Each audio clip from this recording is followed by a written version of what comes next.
You know, when you think of a farm, what comes to mind? Probably cows, sheep, chickens. Pretty standard stuff, right? But here's the thing. Those animals we know so well, they are a world away from their ancestors. We're talking about a wild to tame transformation that's pretty mind-blowing. Let's get into how that even happened. Okay, just look at this. On one side, you have the aurochs. This thing was huge. Seriously, a massive, dangerous beast you would not want to meet. And then on the other side, there's the cow we know today. Gentle, reliable. The difference is just wow. And this wasn't some slow, natural evolution. Oh no. This was a total game changer, a revolution in how we lived with animals.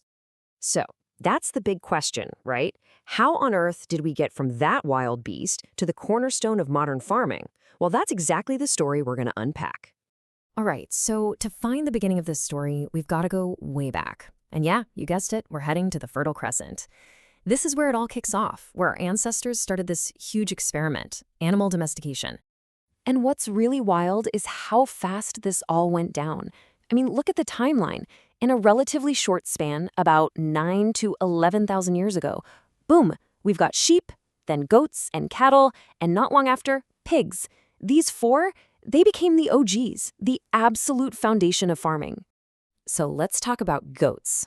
Their ancestor, the Bezoar ibex. It's fascinating because, honestly, goats haven't changed that much. Unlike some of the other animals we're going to see, they've stayed pretty true to their wild roots.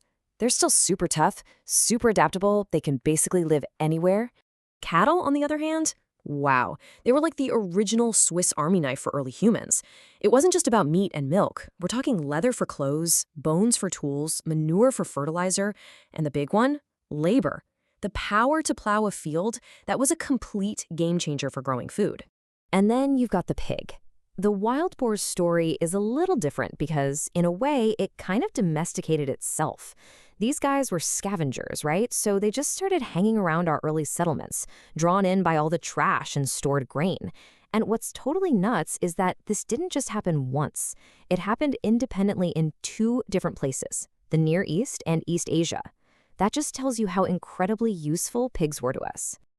Okay, so getting these animals to stick around was just step one. After that, things get really interesting.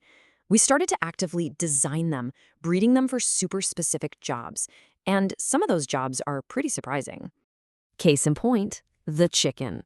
Now, you might think we domesticated them for eggs and meat, right? Nope, get this. The first reason we bred chickens was for sports. Yeah, seriously.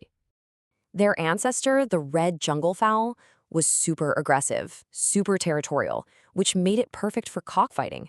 And then you look at the chickens we have today, it's night and day. We've bred them to be these calm, docile birds that are basically egg-laying or meat-producing machines.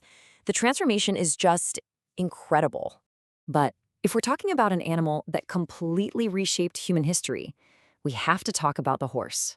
At first, they were just another food source out on the Eurasian steppe, but then we figured it out. First, we started riding them. Then we put them in front of carts and chariots. And just like that, everything changed. Travel, trade, war, the entire pace of human civilization literally sped up. And what's cool is that halfway around the world, something similar was happening in the Andes. You have two wild camelids, and they get domesticated for two totally different reasons. The bigger one, the guanaco, becomes the llama, your go-to heavy-duty pack animal for mountain trails. Meanwhile, the smaller vicuña gets bred into the alpaca, all for that super soft, valuable fleece. But for maybe the most extreme example of human influence, we're not even talking about a mammal. Look at this, the domestic silkworm. We have changed this little insect so much that it can't even fly anymore. It's basically a new species that is completely 100% dependent on humans to survive. It literally can't live in the wild. And the payoff for that? Just think about it. By taming this one tiny insect, we get silk, one of the most luxurious, influential, and valuable trade goods in the history of the world. All from this one little creature. The legacy is just massive. But there's another side to this whole story, and it's a bit darker. While our farm animals were thriving and spreading everywhere, what happened to their wild ancestors? What was the price of all this success? Well, it's a real mixed bag. You look at something like the wild boar, and it's doing great. Almost too great. It's invasive in some places. But for a lot of these other ancestors, our success has been their downfall. The African wild ass, the ancestor of the donkey, critically endangered. The Bezoar ibex, the ancestor of goats, near threatened. It's a sobering reality. And then there's the worst-case scenario. Remember the oryx, that massive beast we started with? The year is 1627. That's when the last one, the very last one, died in a Polish forest. Gone. Forever. Extinct. And that really drives the point home, doesn't it? The story of domestication, our story of building civilization, it's also a story of extinction. Our success came at a huge cost to the planet's biodiversity. We literally changed the face of the Earth. So, when we zoom out and look at the big picture, what's the real legacy here? It's so much more than just farms.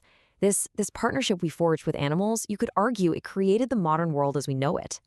And that right there is the biggest takeaway. In changing these animals, we ended up changing ourselves profoundly. Without them, we wouldn't have had the food surpluses to build cities or the labor to build empires. Our own evolution as a species is tied directly to theirs. We are who we are today because of them. So yeah, it's been this incredible 10,000-year journey, a story of partnership, of power, of massive change. And it kind of makes you wonder, right, as we move forward with new technologies and new challenges, what's the next chapter in our relationship with the animal world going to be?